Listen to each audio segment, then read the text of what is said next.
Hoje, no podcast Natureza em Pauta, iremos discutir o tema crise hídrica e futuro da água potável. Hoje, como entrevistada, trouxemos a professora Isabel, ela que é especialista no assunto, professora da matéria de gestão de recursos hídricos, e ela vai nos explicar um pouco sobre o tema.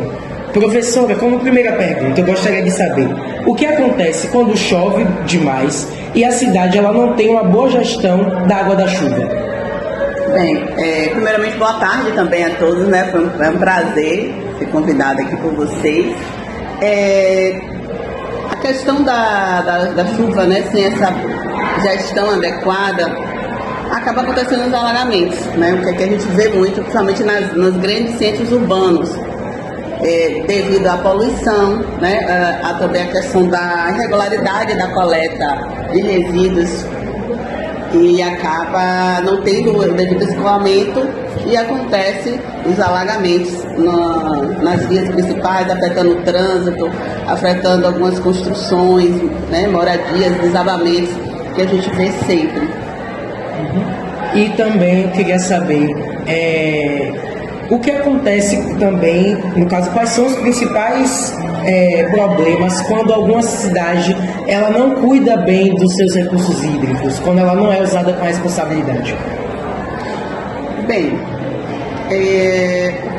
o maior impacto, sem dúvida, é a poluição ambiental. A gente tem duas questões aí muito importantes. Tanto a poluição, né, por não estar cuidando bem, né, dos municípios, por essa questão da falta de saneamento também, e o desperdício, né? É aquele banho que vocês vão tomar e deixa lá o chuveiro ligado e fica cantando lá, fica pensando no banheiro. É aquela mão que a gente vai lavar ali, abre aquela torneira ou um prato, né, que vai lavar os pratos e deixa aquela água lá jorrando enquanto está ensaboando. Lavar calçada, lavar carros. Então isso é um desperdício. São pequenas ações que a gente pode estar fazendo no dia a dia. E a senhora acha que algum dia a água potável ela pode acabar e por quê? Acabar totalmente, não. Mas o que a gente sabe é que sim, está ficando cada vez mais escassa. Então essa escassez hídrica é algo já que é um fato. Porque justamente por essa questão da má gestão. A poluição, a gente tem a questão do desperdício nas residências, desperdício da água de uso doméstico, mas a gente também tem o desperdício, o excesso de uso nas indústrias, né? E também essa poluição industrial que afeta nossos mananciais. Então, em algumas regiões a gente já vê essa questão da escassez. E na sua opinião, o que deveria mudar nas escolas e comunidades para melhorar o cuidado com a água?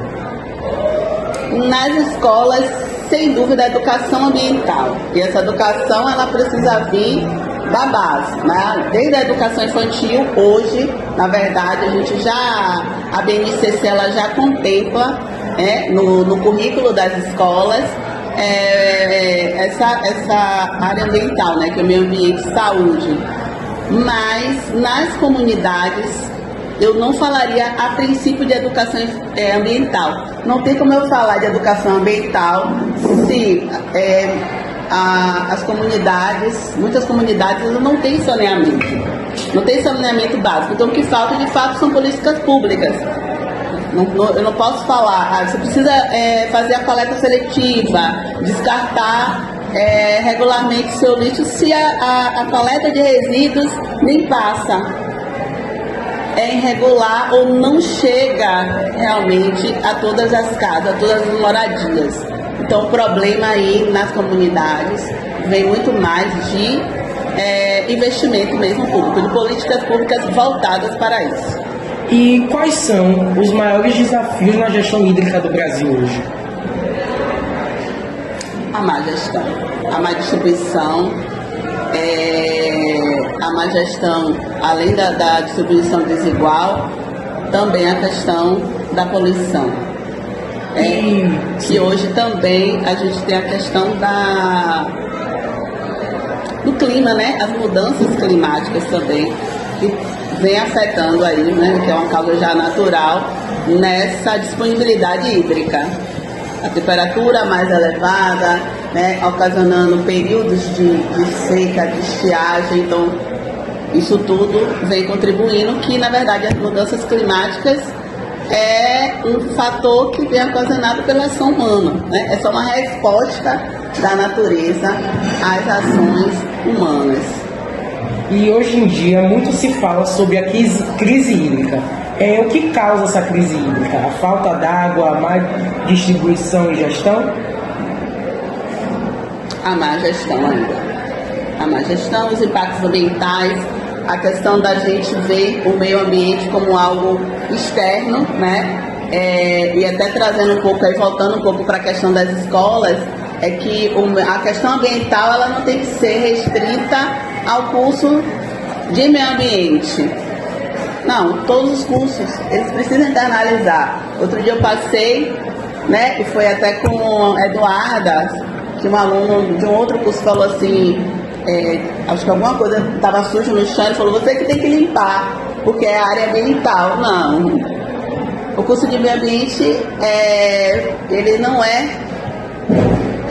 responsável por limpeza urbana. E a questão da poluição, ela precisa ser uma questão de responsabilidade de todos, o não poluir. Né? Se a gente não tem quem polui, não precisa de quem limpe. Né? Então, você vê que ainda é muita estereotipia isso. A questão ambiental é de vocês aí no meio ambiente. Elétrica, mecânica, química, é uma coisa que não está, né, à parte. Né? E a gente pensa muito isso. É muito cultural. Quando eu penso no meio ambiente, eu acho que ali fora é o meio ambiente, mas eu sou o meio ambiente. Nós somos o meio ambiente. Tanto é que hoje a gente já fala no socioambiental.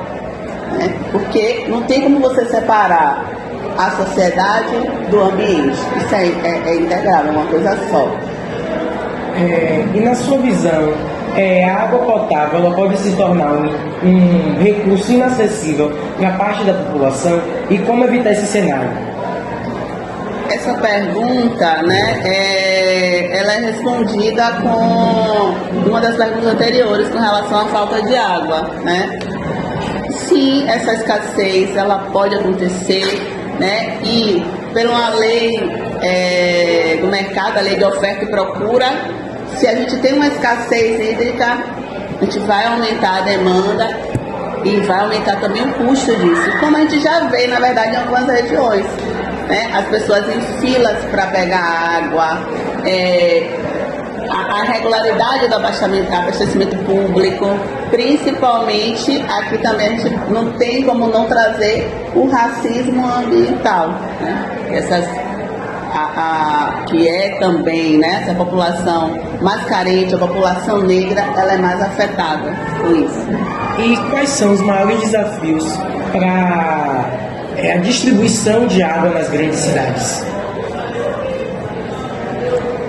Eu acho que ainda é a questão de ordenamento do solo, né? Muita coisa foi construída, as cidades, os bairros, eles foram sendo construídos sem um ordenamento. E outra questão é o cadastramento dos nossos mananciais. Pelo menos a nível de Bahia, a gente não tem ainda um cadastro realmente eficiente. Então, como é que a gente não tem um cadastro de todos os nossos corpos hídricos, como é que a gente vai ter uma gestão 100%? Isso ainda dificulta.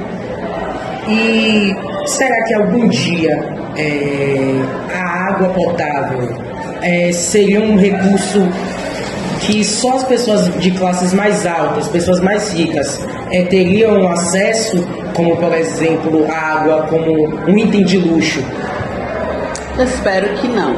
Eu acredito em vocês que a gente não vai deixar esse dia chegar. E mesmo com tantos alertas sobre a poluição da água, isso ainda é pouco discutido. Isso como eu posso dizer, deveria ser muito mais discutido por ser um tema mais sensível que põe a vida de milhares de pessoas em risco. E o que a senhora acha que devia mudar sobre isso? Multiplicação desse conhecimento, né? Essa oportunidade que vocês estão aqui tendo, que isso se multiplique. É como eu falei anteriormente, a responsabilidade ambiental ela não pode ficar só dentro de um curso técnico de meio ambiente, dentro de um curso da área ambiental, seja de gestão, da engenharia ambiental, né? A gente precisa multiplicar isso e principalmente as nossas ações, né? O maior incentivador realmente é as nossas ações, é o que a gente faz, que, né, não é à toa que a gente vê aí hoje a questão dos influencers, né? Então vamos lá ser influenciadores também na proteção do meio ambiente. Muito obrigado por participar do nosso podcast. Bem, vocês estão de parabéns, né, por esse trabalho, pelo cuidado, né, pela dedicação. É um tema realmente muito relevante. Também gostaria aqui de deixar os parabéns para a professora da disciplina. É um momento que a gente vê a construção do conhecimento fora, né, da sala de aula. A gente está na escola, mas é uma atividade extra sala de aula e que com certeza agrega muito valor.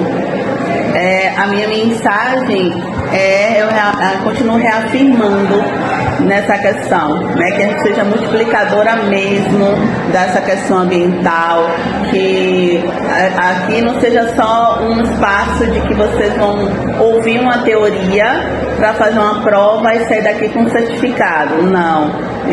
Eu fiquei muito feliz nas minhas primeiras semanas de aula quando Kalene falou que foi à praia. Não, foi Camilo. E viu algo que eu tinha falado na aula e falou pro pai, começou a explicar, né? Então, assim, é isso mesmo que eu fiz assim, poxa, já valeu. Se eu sair hoje aqui da escola, já valeu a minha mensagem, já valeu as minhas aulas, porque é isso aí, é que a gente leve para fora e que a gente consiga contaminar o mundo.